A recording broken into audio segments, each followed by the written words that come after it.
Pernah nggak kamu bertanya, kenapa orang yang paling tulus justru sering terluka? Kenapa orang yang benar-benar mencintaimu justru sering menjadi orang yang paling mudah ditinggalkan? Dan kenapa orang yang terlihat tidak peduli justru sering lebih dihargai? Jawabannya tidak selalu tentang cinta.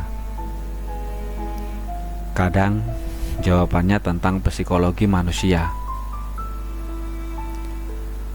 Ada sisi gelap dalam cara manusia mencintai, sesuatu yang jarang dibicarakan tapi sering terjadi. Banyak orang percaya bahwa jika kamu mencintai seseorang dengan tulus, memberi perhatian sepenuhnya, selalu ada untuk mereka, maka mereka akan melakukan hal yang sama. Tapi kenyataannya sering berbeda. Dalam banyak hubungan, orang yang terlalu memberi justru sering kehilangan nilai. Kenapa? Karena manusia memiliki kecenderungan aneh. Kita sering menghargai sesuatu hanya ketika sesuatu itu sulit didapat. Bayangkan dua situasi ini. Yang pertama, seseorang selalu ada untukmu. Setiap pesan kamu langsung dibalas. Setiap masalah kamu selalu didengar. Setiap kesalahanmu selalu dimaafkan. Awalnya kamu merasa nyaman, tapi perlahan semua itu mulai terasa biasa. Sekarang bayangkan situasi kedua. Seseorang yang tidak selalu ada, seseorang yang memiliki dunianya sendiri, seseorang yang tidak selalu mengejarmu. Aneh bukan? Seringkali justru orang seperti ini yang membuat kita penasaran.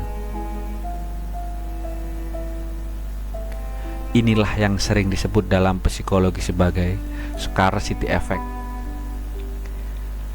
Manusia cenderung menginginkan sesuatu ketika sesuatu itu terasa langka. Hal yang sama sering terjadi dalam hubungan. Semakin kita menunjukkan bahwa hidupmu hanya berputar di sekitar seseorang, semakin mereka merasa bahwa kamu tidak akan pernah pergi. Dan ketika seseorang yakin kamu tidak akan pergi, usaha mereka untuk mempertahankanmu sering berkurang. Ini bukan berarti mereka orang jahat. Ini hanya cara kerja psikologi manusia. Sekarang, mari kita bicara tentang sesuatu yang lebih dalam. Ada pola yang sering terjadi dalam hubungan. Satu orang menjadi pemberi, satu orang menjadi penerima. Yang satu selalu berusaha, yang satu terbiasa menerima usaha. Di awal hubungan, kedua orang mungkin sama-sama berusaha, tapi seiring waktu, keseimbangan sering berubah. Yang satu mulai memberi lebih banyak, yang lain mulai memberi lebih sedikit. Dan jika pola ini berlangsung terlalu lama, hubungan menjadi tidak seimbang. Yang satu merasa lelah, yang satu merasa semuanya normal. Inilah alasan kenapa banyak orang berkata, "Dulu dia sangat perhatian, tapi sekarang berubah." Padahal seringkali bukan karena orang itu berubah, tapi karena hubungan itu sendiri telah mengajarkan pola tertentu. Jika kamu selalu memaafkan, mereka belajar bahwa kesalahan tidak memiliki konsekuensi. Jika kamu selalu menunggu, mereka belajar bahwa keterlambatan tidak masalah. Jika kamu selalu mengejar, mereka belajar bahwa mereka tidak perlu bergerak. Tanpa sadar, kita sering mengajarkan orang lain bagaimana memperlakukan kita. Inilah salah satu pelajaran paling penting dalam psikologi hubungan. Cara seseorang memperlakukanmu seringkali adalah refleksi dari batas yang kamu izinkan. Sekarang mari kita masuk ke sisi lain dari psikologi cinta. Banyak orang takut kehilangan, dan ketakutan ini membuat mereka melakukan banyak hal. Mereka menurunkan standar, mereka memaafkan terlalu banyak, mereka bertahan terlalu lama. Bukan karena mereka lemah, tapi karena mereka percaya bahwa jika mereka cukup sabar, cukup baik, cukup pengertian, orang itu akhirnya akan berubah. Sayangnya, harapan tidak selalu mengubah kenyataan. Ada satu prinsip sederhana dalam psikologi manusia. Perilaku yang tidak memiliki konsekuensi akan terus diulang. Jika seseorang bisa menyakitimu dan kamu tetap bertahan tanpa perubahan apapun,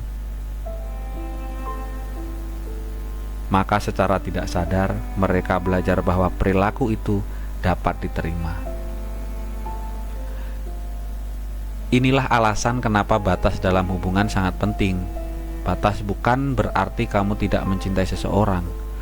Batas berarti kamu juga mencintai dirimu sendiri.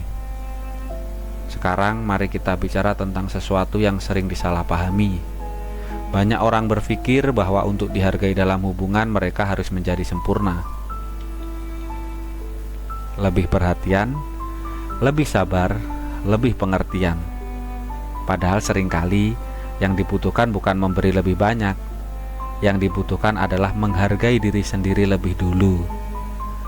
Karena ketika kamu menghargai dirimu sendiri, kamu tidak akan membiarkan siapapun memperlakukanmu dengan sembarangan. Dan hal yang menarik adalah ini. Orang sering lebih menghargai seseorang yang tahu nilainya sendiri. Bukan karena orang itu sombong, tapi karena mereka menunjukkan satu hal penting, bahwa mereka tidak takut berjalan sendirian. Sekarang mari kita melihat kenyataan yang sering sulit diterima. Tidak semua orang yang datang dalam hidupmu ditakdirkan untuk tinggal. Beberapa orang datang hanya untuk mengajarkan pelajaran tentang batas, tentang harga diri, tentang bagaimana kita seharusnya diperlakukan. Masalahnya, banyak orang mencoba mempertahankan hubungan yang sebenarnya sudah lama selesai. Mereka bertahan karena kenangan, karena harapan, karena takut memulai dari awal. Padahal kadang melepaskan bukanlah kegagalan. Kadang melepaskan adalah bentuk keberanian untuk mengatakan, aku pantas mendapatkan sesuatu yang lebih baik. Cinta yang sehat tidak membuatku merasa kecil. Cinta yang sehat tidak membuatku merasa tidak cukup. Cinta yang sehat membuat dua orang saling bertumbuh. Bukan satu orang berjuang sendirian. Jadi jika suatu hari kamu merasa lelah dalam hubungan, coba tanyakan satu hal sederhana pada dirimu sendiri. Apakah hubungan ini membuatku menjadi versi terbaik dari diriku, atau justru membuatku terus kehilangan diriku sendiri? Karena pada akhirnya, cinta seharusnya tidak membuatmu kehilangan dirimu. Cinta seharusnya membuatmu menemukan dirimu. Dan orang yang benar-benar menghargaimu tidak akan membuatmu merasa harus terus membuktikan bahwa kamu layak dicintai. Jika kamu suka konten psikologi seperti ini, subscribe sekarang. Karena di channel ini kita akan membahas sisi psikologi manusia yang jarang orang sadari.